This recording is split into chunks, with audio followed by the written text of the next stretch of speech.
Hello class. मैं अजय कुमार एक बार फिर से वेलकम करता हूं आप सबका। तो कल हमने जो क्लास 10 चैप्टर 1 है टर्म 1 का, उसके सारे ऑब्जेक्टिव टाइप क्वेश्चन और उसके हर एक टॉपिक को डिस्कस करके उस पूरे चैप्टर को हमने पैक कर दिया है। तो आज हम स्टार्ट करेंगे चैप्टर 4 कोऑर्डिनेट ज्योमेट्री। ये भी टर्म 1 का ही हमारा एक चैप्टर है क्लास 10th का। तो सबसे पहले मीनिंग क्या होता है ज्योमेट्री।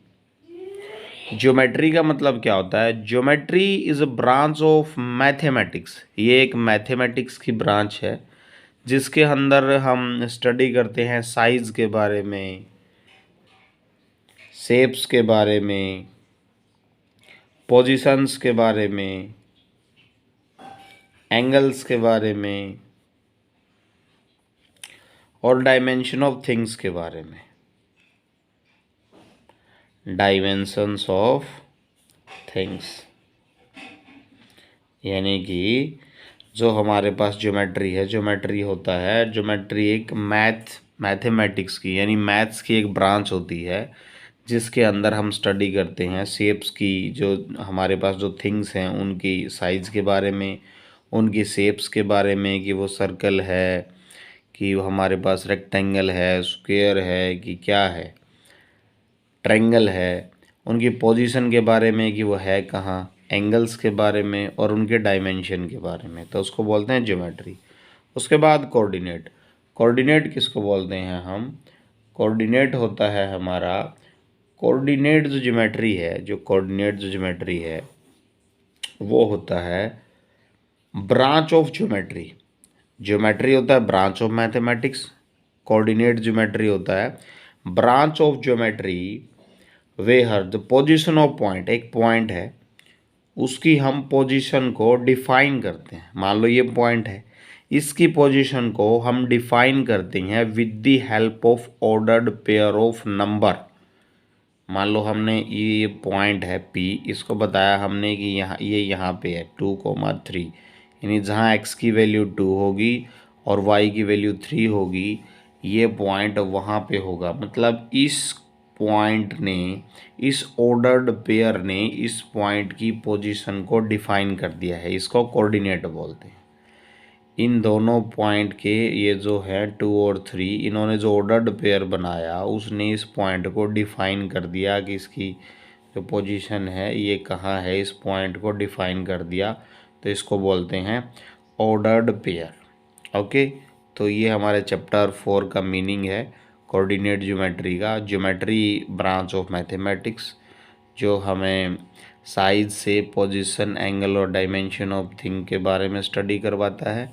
और कोऑर्डिनेट ज्योमेट्री जो होता है वो होता है ब्रांच ऑफ ज्योमेट्री जो हमें किसी भी जो पॉइंट है उसकी पोजीशन को डिफाइन करता है with the help of ordered pair. यानी जैसे 2, 3 है, इस पॉइंट की हमें पोजीशन को डिफाइन करवा दिया, बता दिया कि ये है कहाँ पे, ये वहाँ पे है जहाँ पे x की वैल्यू 2 और y की वैल्यू 3 है।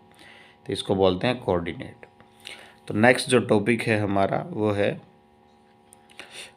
Cartesian system. कार्टेशियन सिस्टम क्या होता है? कार्टेशियन सिस्टम उस सिस्टम को बोलते हैं जहाँ पे वो किसी पॉइंट की पोजीशन को डिस्क्राइब करता है। जैसे ये पॉइंट है, इसकी पोजीशन को डिस्क्राइब कर दिया बट इन अ प्लेन। किसमें?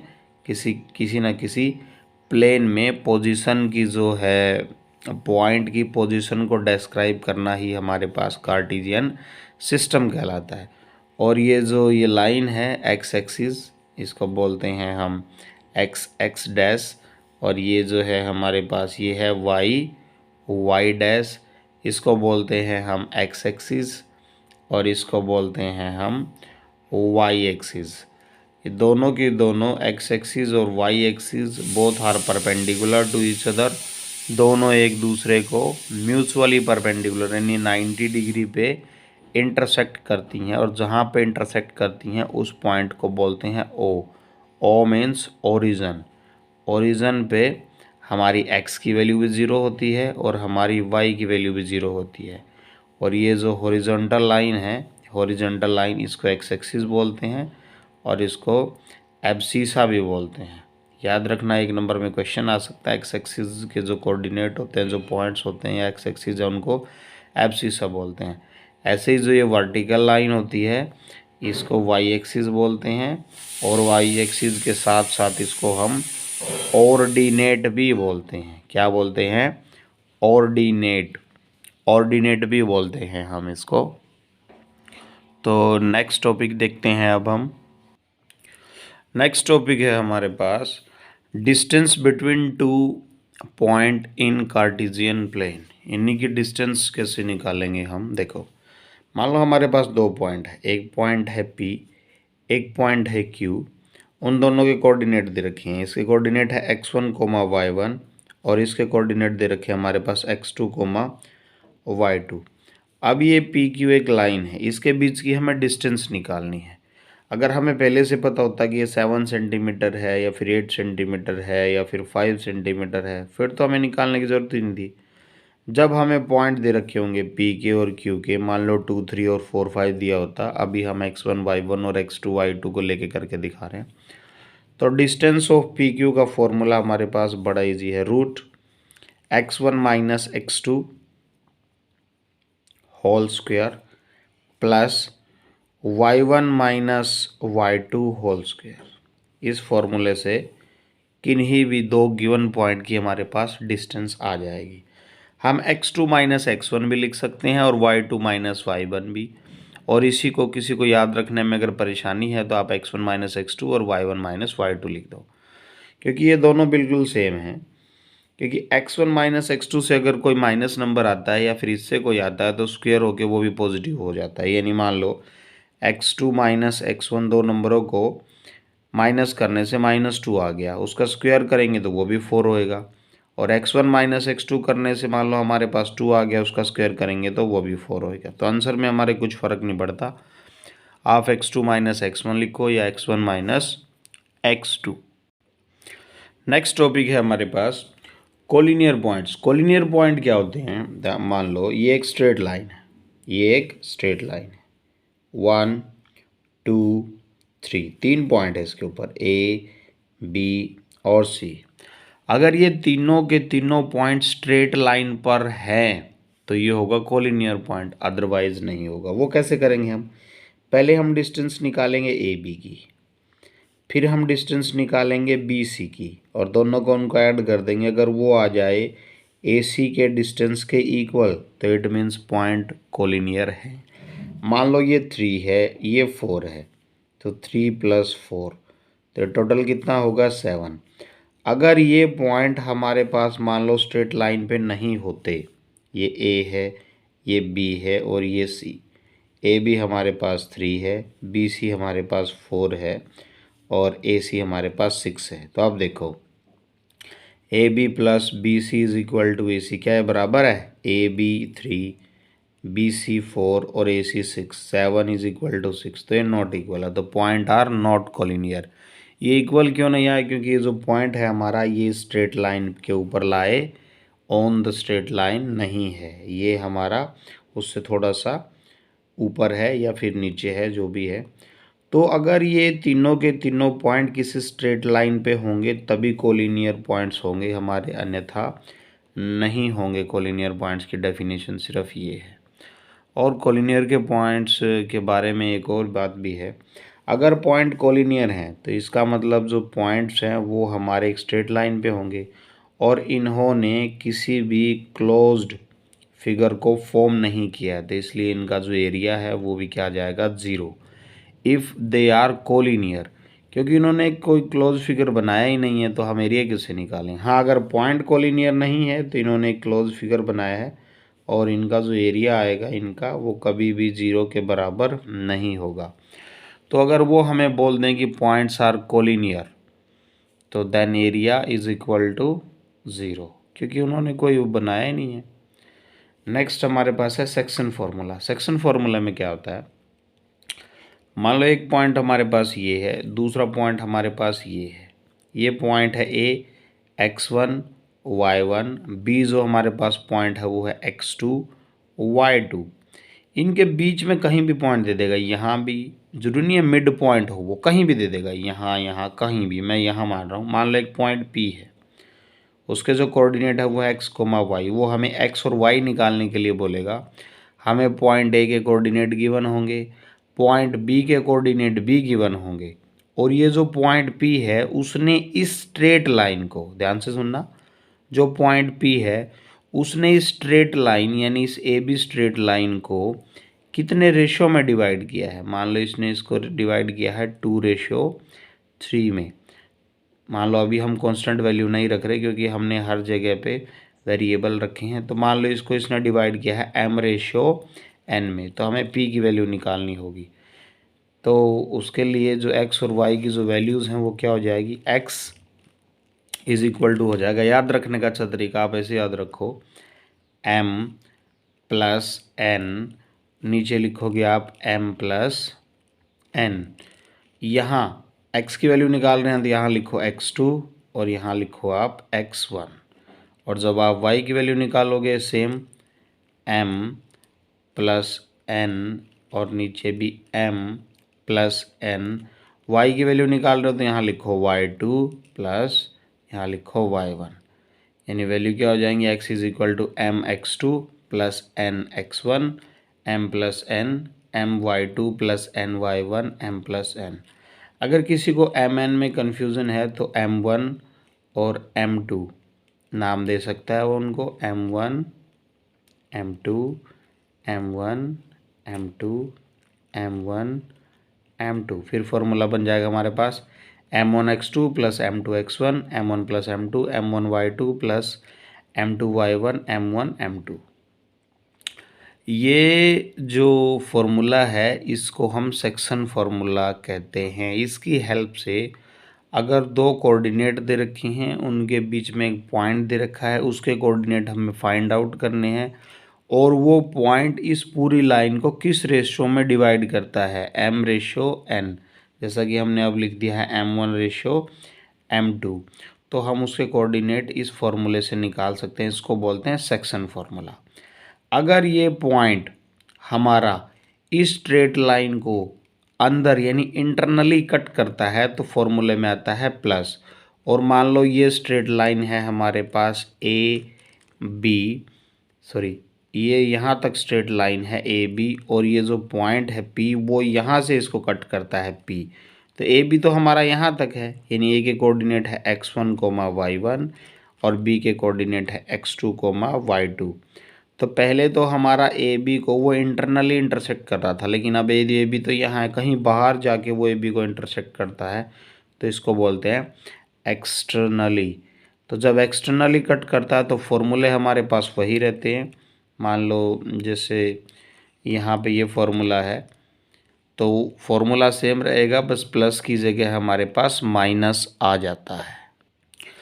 जैसा कि अभी हम डिस्कस कर ही रहे हैं, तो ये जो लाइन है मान लो A और ये है B, तो अगर हमारा पॉइंट अब की बार इसको एक्सटर्नली इंटरसेक्ट कर रहा है तो उसका फॉर्मूला आ जाएगा x = m1x2 + m2x1 upon m1 + m2। ये फॉर्मूला हमारा इंटरनली के लिए था। तो एक्सटर्नली में सिर्फ यहाँ प्लस की जगह माइनस हो जाएगा और कुछ भी चेंज नहीं है। y का फॉर्मूला भी ऐसे ही m1y2 - m2y1 upon m1 - m2। याद करने के लिए मैंने आपको बता दिया, पहले आप ऊपर भी और नीचे भी m1 + m2 लिख लो और नीचे भी आप m1 + m2 लिख लो।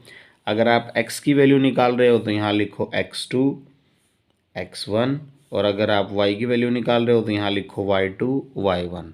अगर आप इंटरनली जो पॉइंट है इंटरनली, यानी ये A है ये B है, इसको इंटरनली इंटरसेक्ट कर रहा है m1/m2 में, तो बीच में आएगा प्लस। अगर एक्सटर्नली इंटरसेक्ट कर रहा है तो बीच में आएगा माइनस।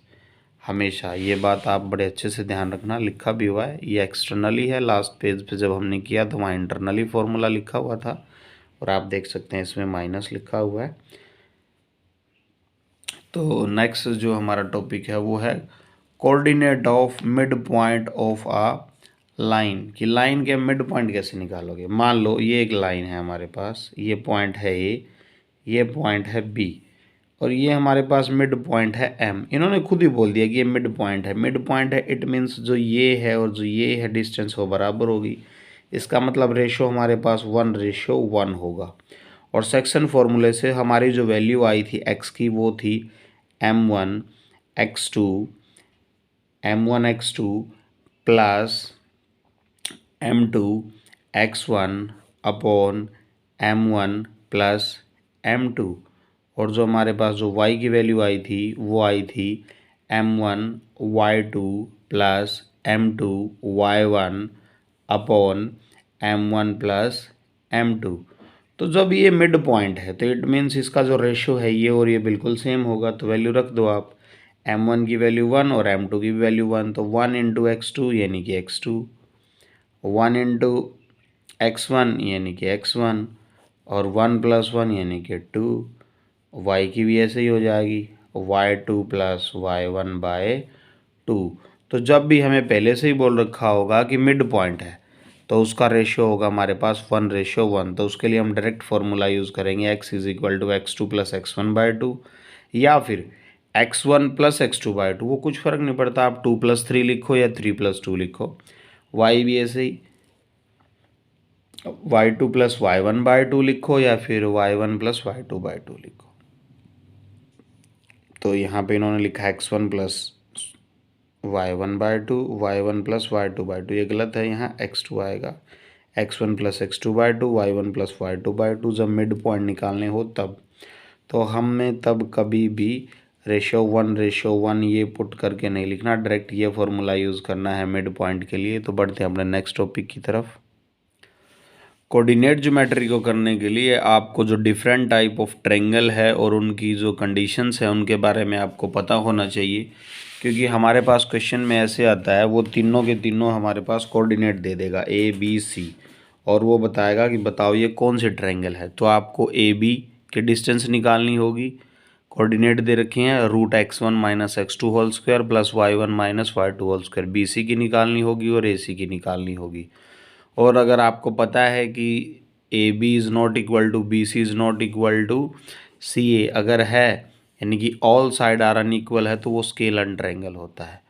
आइसोसेलेस ट्रायंगल क्या होता है, वही तीनों कोऑर्डिनेट आपको गिवन होंगे, आप निकाल को देखोगे तो उसकी जो दो साइड्स हैं वो इक्वल मिलेंगी। AB is equal to AC मिल जाए, AB is equal to BC मिल जाए, तो दो साइड इक्वल मिलेंगी। और opposite angle of equal side are equal, तो AC के अपोजिट एंगल B है और AB के अपोजिट एंगल C है, तो वो भी इक्वल होंगे, यानी angle B is equal to angle C, उसको बोलते हैं आइसोसेलेस ट्रायंगल। इन सब के बारे में, इन सारी की सारी जो ट्रायंगल्स हैं उनकी कंडीशंस के बारे में अगर आपको नहीं पता है तो आप इस चैप्टर को नहीं कर पाओगे, इसलिए आप इसको बड़े अच्छे से कर लें। राइट यानी 90 डिग्री, आइसोसेलेस यानी कि जिसकी दो साइड बराबर हों, तो angle between two equal side is 90 degree का एंगल होगा और उसकी दो साइडें इक्वल होंगी, और जिसकी दो साइड इक्वल होती हैं opposite angle of equal side are equal, वो भी इक्वल हो जाएंगे इसमें आइसोसेलेस ट्रायंगल में। इक्विलैटरल ट्रायंगल में तीनों साइड्स इक्वल होती हैं, length of all three side are equal, AB is equal to BC is equal to CA। और angle of opposite sides, angle of equal opposite side are equal, इसलिए इसके तीनों angle भी equal हो जाएंगे। और टोटल एंगल सम प्रॉपर्टी से जो तीनों एंगल का सम है वो 180 होता है। तीनों अगर इक्वल हैं तो एक एंगल हमारा 60 डिग्री का हुआ इक्विलैटरल ट्रायंगल में। तो जो नेक्स्ट ट्रायंगल है वो है right angle triangle. Right angle triangle में क्या होता है, एंगल 90 डिग्री का होता है। जब एंगल 90 डिग्री का होता है तो हमें पता है जब भी जो भी एंगल जिस भी ट्रायंगल में 90 डिग्री का होता है तो उसके सामने वाली जो साइड होती है उसको बोलते हैं हाइपोटेन्यूज, और ये बेस और ये परपेंडिकुलर। तो जब 90 डिग्री का एंगल होता है तो उसमें हम पाइथागोरस थ्योरम यूज़ करते हैं। पाइथागोरस थ्योरम में क्या होता है कि जो हाइपोटेन्यूज का स्क्वायर यानी कि जो AC का स्क्वायर है, hypotenuse square is equal to base square plus perpendicular square, base square is equal to base square plus perpendicular square is equal to hypotenuse square. तो sum of square of two side is equal to the square of third side is also called Pythagoras theorem. Pythagoras theorem हम तभी use कर सकते हैं जब हमारे पास triangle में 90 degree का एंगल गिवन हो, अन्यथा हम नहीं कर सकते। तो जो डिफरेंट टाइप ऑफ ट्रायंगल्स की हम बात कर चुके हैं और उनकी कंडीशन की, अब हम डिफरेंट टाइप ऑफ क्वाड्रिलेटरल की बात करेंगे। तो सबसे बात है पैरेललोग्राम। सबसे पहले पैरेललोग्राम क्या होता है, जो ये इनके पेयर हैं, देखो ये साइड और ये साइड, इसको एक पेयर बोलते हैं, ये साइड और ये साइड इसको एक पेयर बोलते हैं। जो इनके ये पेयर हैं, अगर वो पेयर हमारे पास अपोजिट जो पेयर है वो इक्वल हो जाएं तो उनको हम बोलते हैं वो पैरेललोग्राम है। और पैरेललोग्राम की जो अपोजिट साइड है वो हमेशा इक्वल होती हैं, लेकिन जो डायगोनल हैं पैरेललोग्राम के वो कभी भी इक्वल नहीं होते। ऐसे ही जो रेक्टेंगल है उसकी अपोजिट साइड भी इक्वल होती हैं और जो उनके जो डायगोनल है वो भी इक्वल होते हैं, यानी B D is equal to A C. ये सब यहाँ पे बड़े अच्छे से लिखा हुआ है, आप चाहे तो इसका स्क्रीनशॉट भी ले सकते हैं और इनको आपको याद करना ही पड़ेगा, वरना इसके बिना हम जो ये बेसिक चीज़ें हैं हम छोटी क्लासों में 9th क्लास में बड़े अच्छे ढंग से पढ़ चुके हैं। अगर आपको इनके बारे में नहीं पता तो आप इस चैप्टर के सम सोल्व नहीं कर पाएंगे, क्योंकि वो ऐसे शेप देके चारों कोऑर्डिनेट देके और बोल देगा कि बताओ ये कौन सी शेप है। तो आपने डिस्टेंस निकालनी पड़ेगी ए बी की, बी सी की, सी डी की, ए डी की, ए सी की और बी डी की। फिर आपको जज करना है कि कौन किसके बराबर है, तो ये क्या शेप बनेगी। रोम्बस में चारों साइडें इक्वल होती हैं और स्क्वायर में भी हमारे पास चारों साइडें इक्वल होती हैं। बस फ़र्क सिर्फ इतना होता है कि इसके हर एक जो पॉइंट है उस पर 90 डिग्री का एंगल बनता है और ये 90 डिग्री का एंगल नहीं बनाता। और जो डायगोनल हैं जो स्क्वायर के वो इक्वल होते हैं, बट जो रोम्बस है उसके डायगोनल कभी भी इक्वल नहीं होते। तो हम इन शॉर्ट इसमें क्या कह सकते हैं कि जो रेक्टेंगल और जो स्क्वायर है, जो रेक्टेंगल और जो स्क्वायर हैं उनके डायगोनल इक्वल होते हैं। जो पैरेललोग्राम और रोम्बस है उनके डायगोनल इक्वल नहीं होते। और जो ये सारी के सारी जो शेप्स हैं हमारी, इनके जो डायगोनल है वो बाइसेक्ट करते हैं। बाइसेक्ट मतलब मान लो एक का ये डायगोनल है, दूसरे का ये डायगोनल है, मान लो यहाँ पे ए बी सी और डी है। बाइसेक्ट का मतलब क्या होता है कि ये एक दूसरे को यहाँ पे बाइसेक्ट करते हैं, मतलब A O is equal to O C और O D is equal to O B. इसका मतलब ये बाइसेक्ट का मतलब ये और ये इक्वल है, ये और ये इक्वल है। ये थोड़ा गलती से उधर मिल गया, ये और ये इक्वल है। बाइसेक्ट तो करते हैं, लेकिन जो रोम्बस और जो स्क्वायर है, जो उनके जो डायगोनल है वो बाइसेक्ट तो करते ही है, लेकिन जहाँ पे बाइसेक्ट करते हैं वहाँ पे एंगल 90 डिग्री का बनता है। इसलिए diagonal bisect each other at right angle. Diagonal bisect each other at right angle. ये भी बाइसेक्ट करते हैं, ये भी बाइसेक्ट करते हैं।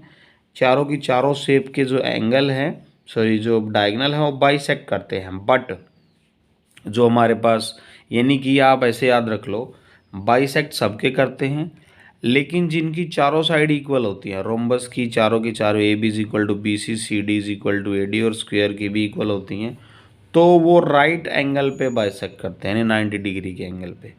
और जो रेक्टेंगल और जो स्क्वायर है उनके डायगोनल इक्वल होते हैं, यानी कि पूरे के पूरे A C is equal to B D, A C is equal to B D. But in case of rhombus and parallelogram, simply जो भी पैरेललोग्राम है उनके डायगोनल कभी भी इक्वल नहीं होते। जो रेक्टेंगल है और जो पैरेललोग्राम है उनकी अपोजिट साइड इक्वल होती हैं। जो रोम्बस और जो स्क्वायर है उनकी सारी की सारी साइड इक्वल्स होती हैं।